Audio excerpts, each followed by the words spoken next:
Hello दोस्तों, नमस्कार। स्वागत है मेरे यूट्यूब चैनल पर। दोस्तों, आज मैं बात कर रहा हूँ इंडिया के 5 एकदम जिसमें हमें एक ड्रास्टिक और एक बहुत अच्छी ग्रोथ हमें देखने को मिल सकती है। जैसे सबसे पहले मेरा है डेटा सेंटर। दोस्तों, डेटा सेंटर में आप देखेंगे 25 से 30% सीएजीआर से रिटर्न मिलने वाला है और एआई और ऑटोमेशन में आपको 30 से 35% के रिटर्न मिलेंगे सीएजीआर से, और रिन्यूएबल में आपको 20 से 30% सीएजीआर से रिटर्न मिलने वाले हैं और यहाँ 30 से 40% के रिटर्न मिलने वाले हैं। दोस्तों, ये बैटरी एनर्जी स्टोरेज सिस्टम की, और ईवी एंड ऑटो कंपोनेंट्स में देखेंगे तो आपको 20 से 35% तक के सीएजीआर रिटर्न मिलने वाले हैं। ये दोस्तों सब कुछ एक दूसरे के साथ कनेक्टेड हैं। अगर आपको ईवी और कंपोनेंट्स चाहिए तो भी आपको बैटरी एनर्जी स्टोरेज की ज़रूरत पड़ेगी, क्योंकि वहाँ आप ईवी के लिए ईवी चार्जिंग स्टेशन बनाएंगे। रिन्यूएबल एनर्जी है तो भी आपको दोस्तों ये बीएसएस की ज़रूरत पड़ने वाली है, क्योंकि जितनी भी एनर्जी आप यहाँ से जनरेट करेंगे उसको स्टोर करने के लिए तो कुछ चाहिए ना। उस स्टोर के लिए भी आपको बीईएसएस की ज़रूरत पड़ रही है। और दोस्तों, डेटा सेंटर कहाँ से चलेगा? डेटा सेंटर चलाने के लिए एनर्जी की ज़रूरत चाहिए, और एनर्जी भी ऐसी रहेगी दोस्तों, इंटरप्टेड एनर्जी। तो वहाँ भी हमें इस बैटरी एनर्जी स्टोरेज सिस्टम की ज़रूरत पड़ने वाली है। ऐसे एआई एंड ऑटोनोमस में भी आपको बैटरी एनर्जी स्टोरेज सिस्टम की ज़रूरत पड़ने वाली है। यानी ये एक ऐसा सेक्टर है जिसको आज यहाँ पर मैं डिस्कस करूँगा, जो एक बहुत बड़ा सेक्टर है। और दोस्तों, यहाँ से हमें बहुत अच्छे रिटर्न, अगर हम आप इसको अच्छे से समझ पाते हैं तो यहाँ से हमें बहुत अच्छी अपॉर्चुनिटी मिलेगी। मैं यहाँ पर ऐसे स्टॉक के बारे में डिस्कस करूँगा जो इसकी पूरी वैल्यू चेन को कवर करते हैं। तो दोस्तों, वीडियो में लास्ट तक बने रहिएगा, और अगर वीडियो अच्छा लगे तो वीडियो को लाइक करिए, चैनल को सब्सक्राइब कर दीजिएगा। चलिए, जैसे दोस्तों आप ये देखिएगा, बीईएसएस क्या है पहले ये समझ लेते हैं। बीईएसएस क्या है? एक बैटरी एनर्जी स्टोरेज सिस्टम है। दोस्तों, मैंने बताया कि जो भी एनर्जी आपको, ये सूरज रहा,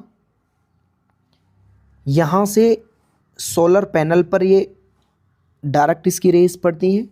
रेस पड़ने के बाद इस एनर्जी को यहाँ पर स्टोरेज किया जाएगा, क्योंकि मानो अभी तो ये जो सूरज है यहाँ पर इसका एक पीक टाइम है, 9 से 12 बजे तक बहुत पीक टाइम है, तो यहाँ पर एनर्जी की ज़्यादा रिक्वायरमेंट पड़ेगी नहीं। जैसे जैसे रात होगी तो हमें एक स्टोरेज एनर्जी की ज़रूरत पड़ेगी, तो उसके लिए हम बीईएसएस रेडी करके रखते हैं।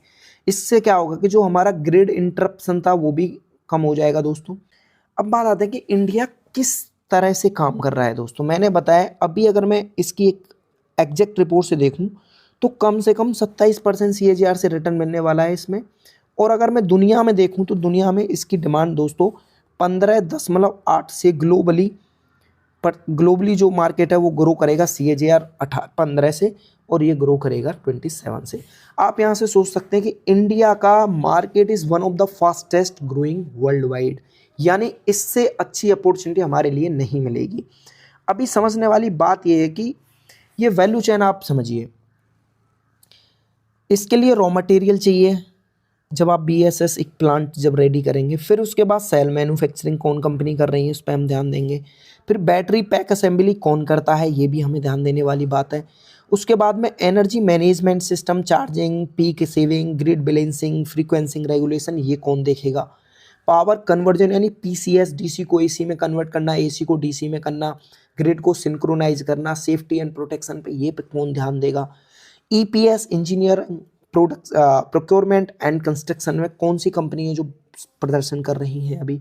सिस्टम इंटीग्रेशन में क्या है कि fire detection system, cooling system, wiring, cabling, testing, ये सब। Operational and maintenance, O and M में हमें कौन सी कंपनी ऐसी मिलेंगी। ये आपको वैल्यू चेन समझना ही हमारा सबसे बड़ा मकसद है। दोस्तों, यहाँ अगर आप ये सही से समझ जाते हैं तो आप ये समझिए कि आपको यहाँ से एक बहुत अच्छा मौका मिलेगा एक अच्छी कंपनी पहचानने का, क्योंकि ऐसे नहीं बोला जा सकता है कि ये कंपनी बीएसएस में बहुत अच्छी है। कौन कंपनी क्या काम करती है और उसकी लीडरशिप कहाँ पर है, ये मैं आपको यहाँ देखने को बताऊँगा, इसमें बताऊँगा, ध्यान से देखिएगा। जैसे बीएसएस के अंदर क्या क्या मिलने वाला है आपको, बैटरी मिलेगी, इन्वर्टर मिलेगा, बैटरी मैनेजमेंट सिस्टम मिलेगा, एनर्जी मैनेजमेंट सिस्टम मिलेगा, फिर थर्मल मैनेजमेंट सिस्टम मिलेगा। अब इनमें कौन सी कंपनी क्या महारत हासिल है, किसको क्या है, कौन कंपनी क्या रोल कर रही है, वो मैं इस वीडियो में डिस्कस करूंगा।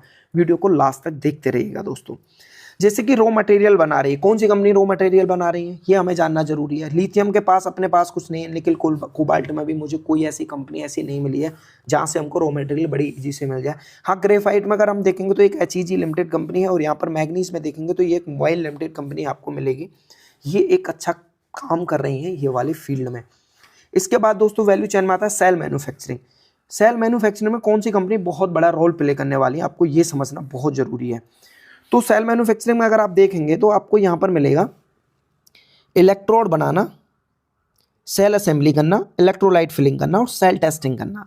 इसमें जब आप देखेंगे तो दोस्तों मेरे हिसाब से एक ओला इलेक्ट्रिक, अमरा राजा, एक्साइड इंडस्ट्री ये बहुत अच्छे से परफॉर्म कर रही है। इनको अगर मैं अभी से इसके बारे में बताऊंगा दोस्तों वीडियो बहुत लंबा हो जाएगा, इनके ऊपर मैं एक सेपरेट वीडियो लेके आऊँगा आपके लिए। अभी आप जस्ट ये जान लीजिए हमको कौन कौन सी कंपनी फोकस में रखनी है BESS के रिगार्डिंग। इसके बाद दोस्तों आता है battery pack assembly. Battery pack assembly में थर्मल मैनेजमेंट में BMS आएगा, battery management system, fire safety system और वोल्टेज बैलेंसिंग कौन करेंगी। इसमें ये कंपनी अपना बहुत बड़ा रोल प्ले कर रही है। इसमें भी अमर राजा लिथियम आयन पैक असेंबली कर रही है, active liquid cooling plus BMS plus fire retardant pack design करके दे रही है कंपनी। एक्साइड एनर्जी सॉल्यूशन में देखेंगे तो एक्साइड की नई गीगा फैक्ट्री सेल मैन्युफैक्चरिंग कर रहे हैं। यानी दो कंपनी आपको बैटरी पैक असेंबली से रिगार्डिंग आपको हमेशा ध्यान में रखना है कि ये कंपनी बहुत बड़ा रोल। और ऐसे यहाँ पर ओला इलेक्ट्रिक भी मिलेगा, भारत इलेक्ट्रॉनिक्स, ये डिफेंस और DRDO के लिए बहुत अच्छा काम कर रही हैं। अब अगला आता है दोस्तों पावर कन्वर्जन सिस्टम में हमें क्या क्या मिलेगा। पावर कन्वर्जन सिस्टम DC से AC कन्वर्सन कौन मिलेगा, ग्रिड सिंक्रोनाइजेशन में कौन काम कर रही है और सेफ्टी प्रोटेक्शन में हमें ये कहाँ से मिल रहा है। इसमें भी दोस्तों एक ABB इंडिया लिमिटेड कंपनी है और एक सेंडर स्राइडर बोल सकते हैं, ये इलेक्ट्रिक इंडिया लिमिटेड कंपनी है। इंडिया में सबसे एडवांस PCS असेंबली बनाती है ABB, आपको ये समझना मेरी टॉप पिक है दोस्तों, मैंने बताया इसमें high efficiency by directional converter. आप मुझे बता सकते हैं वीडियो में आपको कि कौन सी किस टॉपिक के ऊपर यानी कौन सी कंपनी का आपको मुझे एनालाइज कराना है, मैं एक ही वीडियो में 2-3 कंपनी का एनालाइज करके आपको बता दूंगा दोस्तों। इसके बाद बात आती है इसमें हिटाची एनर्जी लिमिटेड एक कंपनी है, एक सरोटेक पावर सिस्टम है, ये एक बहुत emerging Indian company providing PCS and inverter देती है। Rapid growth ESN EV infra segment में मिलेगी। और एक सीमेंस इंडिया लिमिटेड करके कंपनी आपको यहाँ से मिलेगी। इसके बाद आते हैं दोस्तों एनर्जी मैनेजमेंट सिस्टम में, ये इसको एक पूरा BSS का एक माइंड बोला जाता है, जैसे charging discharging optimise, peak saving कब करनी है, ग्रिड बैलेंसिंग कब करनी है, फ्रीक्वेंसी रेगुलेशन क्या है, रिमोट मॉनिटरिंग कैसे करनी है। इसमें भी दोस्तों ये सीमेंस कंपनी मैंने आपको पहले भी डिस्कस किया, ABB लिमिटेड मैंने दोबारा डिस्कस कर रहा हूँ मैं यहाँ पर, और ये सेंडर इलेक्ट्रिक ये भी बहुत अच्छा रोल प्ले कर रही है इसमें, और ये हिटाची एनर्जी ये भी आपको यहाँ से बहुत अच्छा परफॉर्मेंस कंपनी करके देगी। सिस्टम इंटीग्रेशन में देखेंगे तो दोबारा एक्साइड इंडस्ट्री आ गया और टाटा पावर फिर लास्ट में आता है दोस्तों सिस्टम इंटीग्रेशन में। और जेंसोल इंजीनियर में आप देखेंगे तो जेंसोल इंजीनियर क्या कर रहा है दोस्तों, ये EPS प्रोवाइड कराता है और इसके साथ में सिस्टम इंटीग्रेशन भी है और EPS में भी मिलेगी आपको ये। तो जेंसोल गुजरात में एक 250 से 500 मेगावाट के एक प्रोजेक्ट इनको मिल गया है। ऐसे ही कमेंस इंडिया दोस्तों ये बहुत अच्छी कंपनी है जो मैं यहाँ पर डिस्कस कर रहा हूँ। कंपनी आपको और मिलेंगी जो बेहद शानदार प्रदर्शन है, जो इसमें मुझे इनका फ्यूचर दिखाई देता है, मैं यहाँ पर डिस्कस कर रहा हूँ उन सबको। आप मुझे कमेंट बॉक्स में बताइए कि अगर आप BESS में इन्वेस्टेड हैं तो आप कौन सी कंपनी में पैसा लगा रहे हैं, और आप मुझे बता दे रही है कि आपको किस कंपनी के बारे में चाहिए, तो उसके ऊपर मैं डिटेल वीडियो बना दूंगा। अब EPS प्रोजेक्ट में अगर देखा जाएगा तो दोस्तों EPS प्रोजेक्ट में आपको जेंसोल मिल जाएगा, मैंने पहले बता दी, ये स्टर्लिंग विल्सन रिन्यूएबल मिल जाएगा, एक बोंडाडा इंजीनियरिंग, ये भी बहुत अच्छी कंपनी है दोस्तों, बहुत अच्छे वैल्यूएशन के साथ काम कर रही है। तो मेरा एक फेवरेट कंपनी मैं इसको बोल सकता हूँ इसमें, इसको हम डिटेल में अगली किसी वीडियो में डिस्कस करेंगे। अब आ जाता है ऑपरेशन एंड मेंटेनेंस में, इसमें एक आयोन ग्रीन एक्सचेंज मिलेगी दोस्तों, एक विक्रम सोलर मिलेगा। ये विक्रम सोलर का IPO आपने देखा होगा, रिसेंटली आया था, बहुत अच्छी कंपनी है। और पूरे वैल्यू चेन में पैसा बनेगा कहाँ से मैं बता देता हूँ। सबसे बड़ा प्ले रोल करने वाला है ये सेल मैन्युफैक्चरिंग, जिसमें दोस्तों ये अमरा राजा और एक्साइड इंडस्ट्री बहुत बड़ा रोल प्ले करेंगे। PCS एंड BMS में बताया, सिस्टम इंटीग्रेशन में देखना पड़ेगा, EPS में देखना पड़ेगा आपको। ये मैं सबसे ज़्यादा फोकस दोस्तों इस पर लूँगा, इसी के ऊपर ही लगभग मेरा माइंड है कि मैं इसी के ऊपर एक वीडियो बना के लेके आने वाला हूँ जल्दी आपके लिए।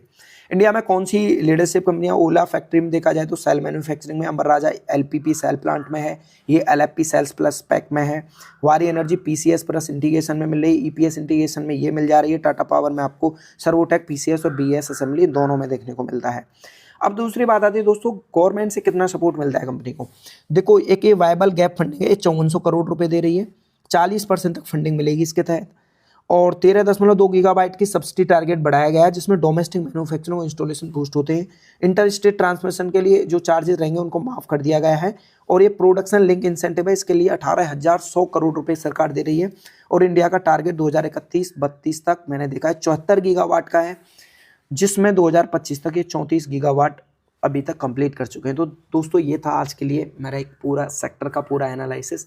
वैल्यू चेन आपको समझ में आई, और इसके रिगार्डिंग आपको सारे कौन सा स्टॉक किस फील्ड में काम कर रहा है ये भी आपको यहाँ से समझ में आ गया होगा। दोस्तों, अगर वीडियो इन्फॉर्मेटिव लगा हो तो वीडियो को लाइक करिएगा, चैनल को सब्सक्राइब कर दिएगा। आज के लिए इतना ही, थैंक यू।